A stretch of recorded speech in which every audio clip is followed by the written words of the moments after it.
When I was 20, I got married to my beautiful wife, Kate. And when we started living together, we had to make some big adjustments. When I grew up, I thought that everyone lived life exactly the same as me. And I'm sure if anyone's moved in with someone else other than their sibling, they know that that's not the case. Hi, my name's Phil Thompson. Thanks for joining me for Phil's Finance Fix.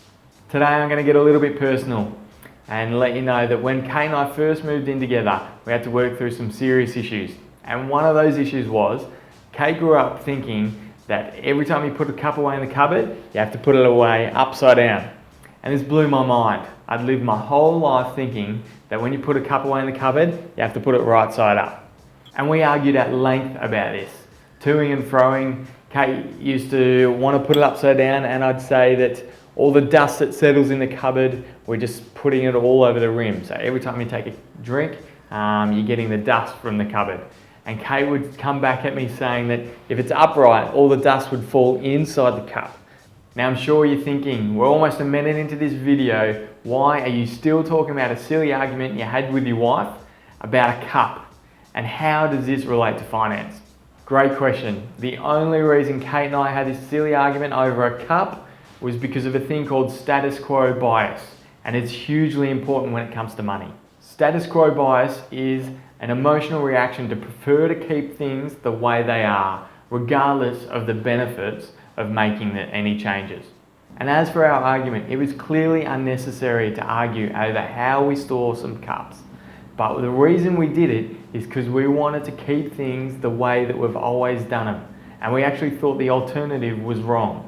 Have you ever found yourself thinking that you need to make some changes to your financial circumstances, but you can't find enough time, or you don't have the resources to be able to make the decision?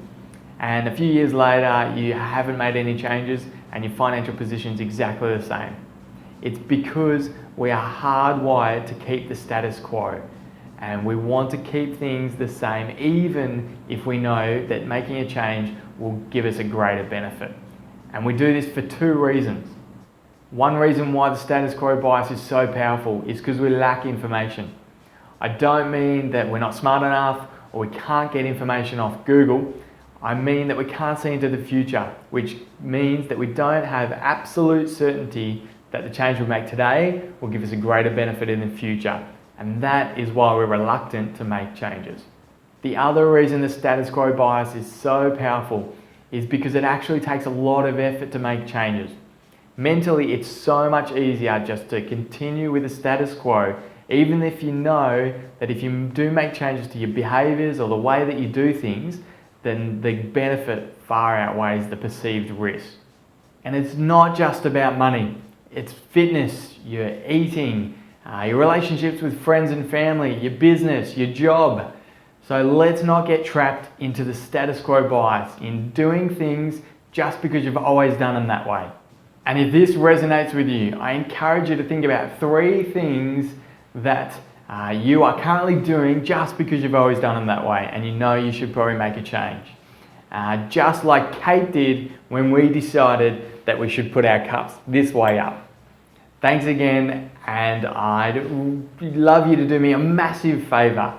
Let me know in the comments below if you store your cups at home this way or the wrong way, I mean upside down.